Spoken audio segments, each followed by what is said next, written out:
नमस्कार, जीवन विकास या माझ्या युट्यूब चॅनलमध्ये आपलं स्वागत।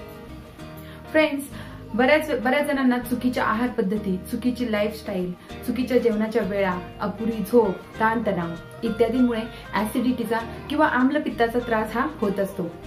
आणि हा आम्लपित्ताचा त्रास झाला की डोकं दुखतं, पोटात मळमळतं, करपट ढेकर येतात, त्याचबरोबर अस्वस्थ वाटतं, तसेच कंबरदुखी, डोकेदुखी सारखा त्रास देखील होतो। परंतु ही ऍसिडिटी का होते तुम्हाला माहिती आहे का? तर जाणून घेऊया। ऍसिडिटीचं महत्त्वाचं कारण म्हणजे आपल्या शरीरामध्ये ऍसिडचं प्रमाण वाढतं आणि परिणामी आपल्याला पित्ताचा, ऍसिडिटीचा त्रास हा होत असतो।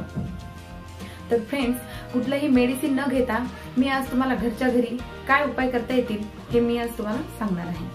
आणि या उपायांनी पित्ताचा त्रास कशा पद्धतीने कमी करायचा हे मी आज तुम्हाला सांगणार आहे। तर फ्रेंड्स, आपला पहिला महत्त्वाचा उपाय म्हणजे पुदिना।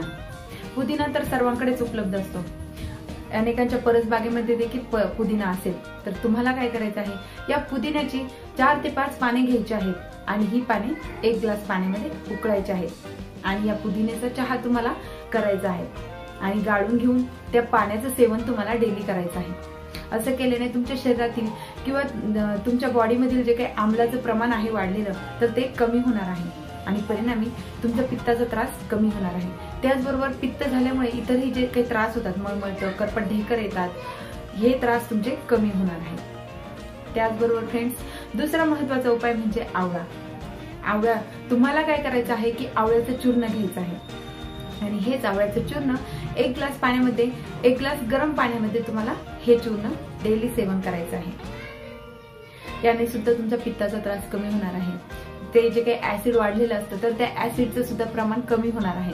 त्याचबरोबर फ्रेंड्स, आवळ्याचा तुम्ही वेगवेगळ्या प्रकारे वापर करू शकता, जसं की आवळा कॅन्डी, आवळ्याचा मुरंबा, आवळ्याची सुपारी इत्यादी मार्गाने तुम्ही आवळ्याचं सेवन करू शकता आणि तुमचा जो काही ऍसिडिटीचा त्रास आहे तो सुद्धा कमी होणार आहे। त्याचबरोबर फ्रेंड्स, आणखी महत्त्वाचा उपाय म्हणजे सर्वांकडे घरामध्ये धने तर उपलब्ध असतात, धने, बडीशेप आणि जिरे। तर तुम्हाला काय करायचं आहे की धने, बडीशेप आणि जिरे यांची एकत्रित पूड करून ठेवायची आहे आणि डेली तुम्ही जसं की डेली जेवणानंतर बडीशेप खाता, त्याचप्रमाणे ह्या तिन्हींची पूड तुम्हाला एक अर्धा चमचा भरपूर डेली जेवणानंतर तुम्हाला सेवन करायचे आहे। असं केल्याने देखील तुमचा जो काही ऍसिडिटीचा होणारा त्रास आहे तर तो कमी होणार आहे।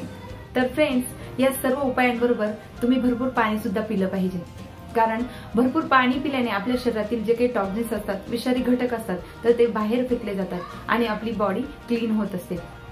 तुम्ही त्यासाठी डेली 8 ते 10 ग्लास पाणी पिलं पाहिजे आणि हा उपाय देखील केल्याने तुमचा पित्ताचा त्रास आहे तर तो कमी होणार आहे।